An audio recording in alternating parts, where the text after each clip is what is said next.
covered Chof Beis Shevat, and tonight is Chof Beis Shevat.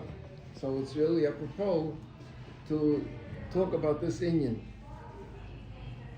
I told a story that I once had a call from a friend of mine who asked me, he doesn't understand Lubavitch. He's not a Lubavitcher, not a enemy, chas v'sholom, but not everyone is a Lubavitcher. He says in the Welt, he knows that by Rebbes, they make a big issue about the Yotzet of a Rebbe. Yotzet Friedrich Rebbe, the original of that movement, like the original of Ger, there was the Chedush Harim. They still celebrate the Chedush Harim Yotzet, or in Satmar, in other places. So, but no place talks about a Rebbetzin. No place. The most they'll do for a Rebbetzin is they'll maybe name the girls' school after the Rebbetzin. But they don't make a big fanfare about the Rebbetzin. So why is it that Lubavitch, they make such an issue about the Rebbetzin? So I said to my friend who was somewhat of a Talmud Chacham, I said, the answer to your question is in the Gemara. So when I said the answer in Gemara, if I would say Zoya, he'd say, well, I don't learn Zoya. But when I said it's in the Gemara, he says, where's the Gemara? I said the Gemara, the first Gemara in Masechta Brachos. He's thinking for a minute and says, I don't know what you're referring to, but I would like to hear which Gemara you're referring to. So let me share with you a Gemara in Masechta Brachos. There's a story in Masechta Brachos on Daf Chav Zayin on Beis. There's a question in the Gemara whether Tfilas Avos is Rishus or Tfilas Avos is Chayva. That means what they say. We have three Tfilas during the day. We have Shachas, Mincha, and Ma'ariv. Shachas is a Chayva. You have to daven Shachas. Mincha is a Chayv. You have to daven Mincha. Ma'ariv is already a question. Why is it a question? Because Shachris is connected the Korban Tomid Shel Shachar, which was every day. Mincha is connected the Korban Shel Bein Habayim, that was in the afternoon. But after that, officially you can close the Mizbeach and let it rest till the next day. But there were also, whatever was left over from the Kabbonis, certain parts of the Kabbonis, they were makriv during the night. So that had to do with Tfilas Avos. But if they didn't have what to be makriv, for example, so there was no activity. So the question of the Gemara, if Tfilas Avos is Rishus or Chayva. And I said, Shabbos, there are many women who daven, and they daven Shachas and Mincha, but they don't daven Ma'ariv. Why is it?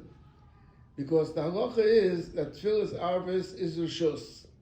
Even though it's Rishus, the halacha says we were makabel it as a chayva. We accept it as a chayva. And the women didn't accept it. So the women only daven Shachas and Mincha, but not Ma'ariv. So the Gemara tells the story over here as follows. That there was a Talmud that came to Rabbi Yeshua, and he asked Rabbi Yeshua, is Tfilas Avos Rishus or Chayva? He asked him. So, Amalei, he said to him, Rishus. It's a Rishus. Vidaloch is tak. Then it says, Bo Lifnei Rabbi Gamliel. He came, the same Talmud came to Rabbi Gamliel. And Amalei asked him, Tfilas Avos Rishus or Chayva? Amalei Chayva. Different than what the Bishua said. Amalei, so the Talmud says to him, Valei Rabbi Yeshua, Amalei Rishus. Rabbi Yeshua said to me Rishus. So he said to him, Hamten at sheyichnasu bali treisim lebeis hamedrash. Wait till the bali treisim is the people that carry the big shields. I mean the big warriors that come into the Beis Medrash. In other words, wait till the Tanoim come to the Beis Medrash. And Mishenichnusu Balatreisim, Omad Hashayo, Rishol. So the person, he said, now I ask you a question. So he asked the question that Tfilas Arvos is Shus or Chayva.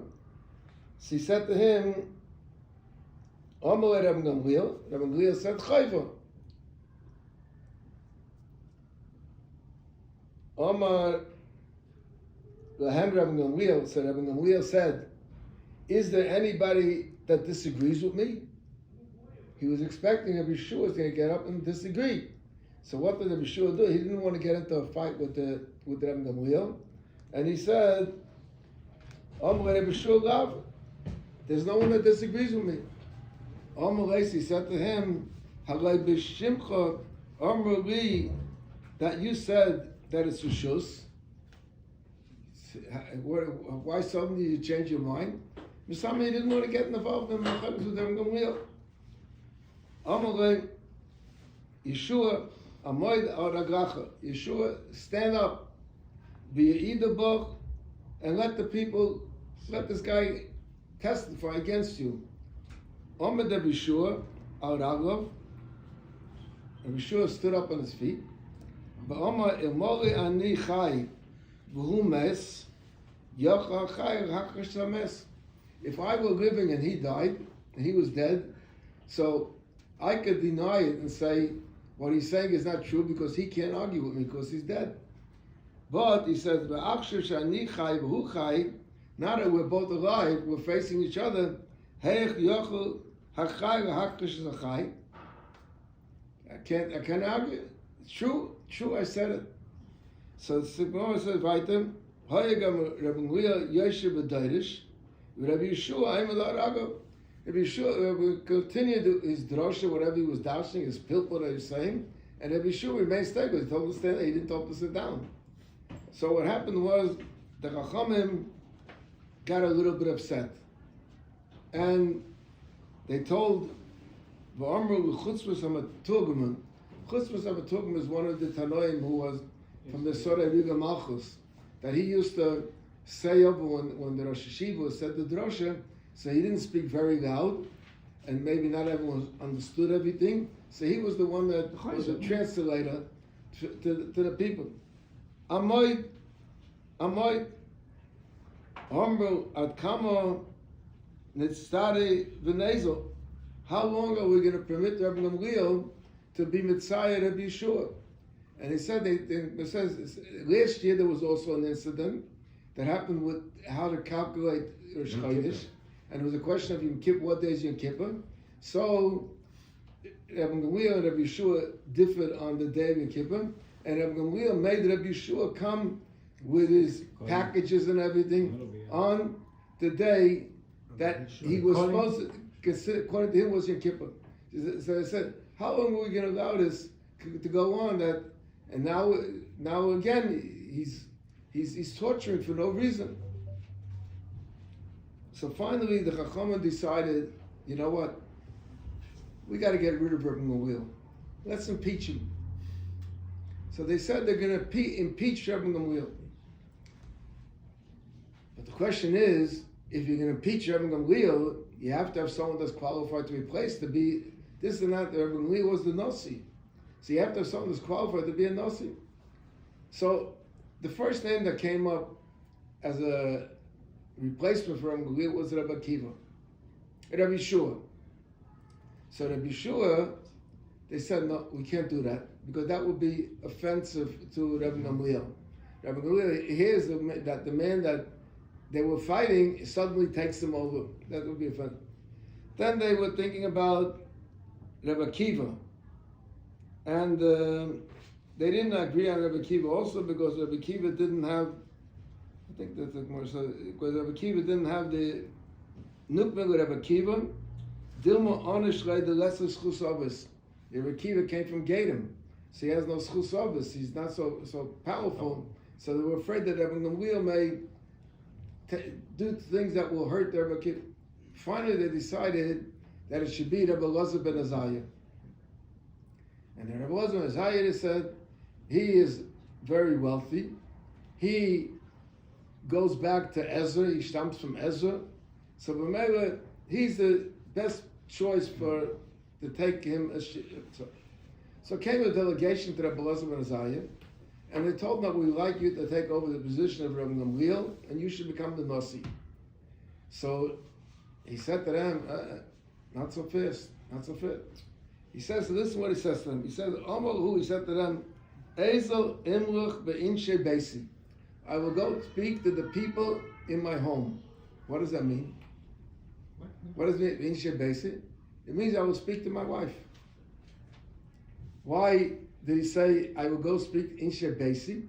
So I once explained already that the Gemara says, Beis is Ishtay. Why is Beis Ishtay? Because the Gemara in Ksubah says that there's three things that a woman is famous for, or that she desires. There's one opinion in the Gemara that Noshim, or every Noshim, women were created for Banim, to have children. That's one thing. Another thing is Yaifi. Women are into beautifying themselves.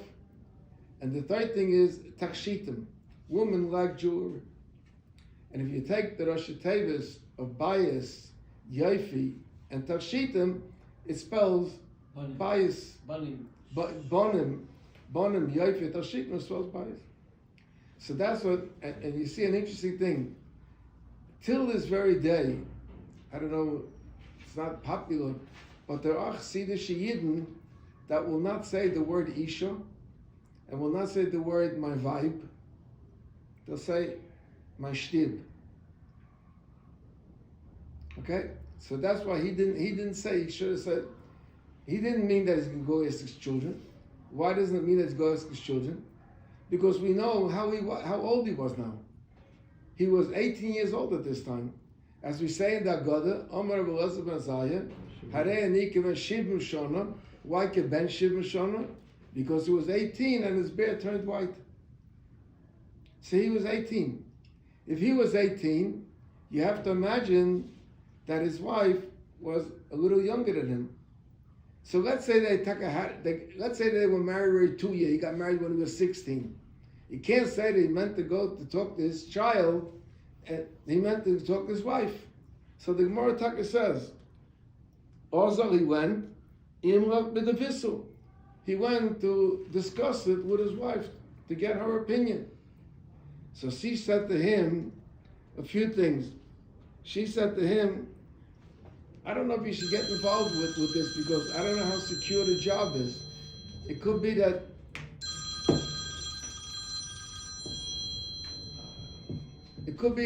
just like they impeached Rabbi Gamliel, they'll impeach you also. It's not a secure job. Then she said to him, you don't have a white beard. You have to be a bit white. You're too young. So the Gemara said over here that a miracle happened, and overnight there were 18 streaks in his beard. Incidentally, they tell a story that Rabbi Yonasan Eibeshitz applied for a rabbinical position. And one of the things that they had against him was that he was very young. His beard was black. So one of the people from the committee said that it's not a problem. He said that's a mum over. That's a mum that will become healthy, it will cure itself of it. And the player, he took the position. A Pelodic Gemara, the story in the Gemara over here. Had a Maisa. He is 18, and in fact, the Rebbe in the Agada brings a Yerushalmi that he was 16. So his wife was either 17 or 18, or maybe even 14 or 15. So when they come to offer him a job to be a Nasi B'Yisrael, to be the head of the highest position he saw, he's going to go ask this young girl if he should take the position or not. If he'd say, I'll go to my Rebbe, I want to have a meeting. What kind of answer is this from Rebbe? And they ended up taking him after all, because she agreed. So I said, because Rabbi Elazar ben Azariah said that this position is a halacha position if I'm allowed to take it. There's a shagan halacha. What's the shagan halacha? Because he said, when I married her, I wasn't a Nasi. And I said in the Ksuba that I will respect you and I will honor you and I will take care of you and I will be your wife and your husband and suddenly he's taking upon himself a new responsibility.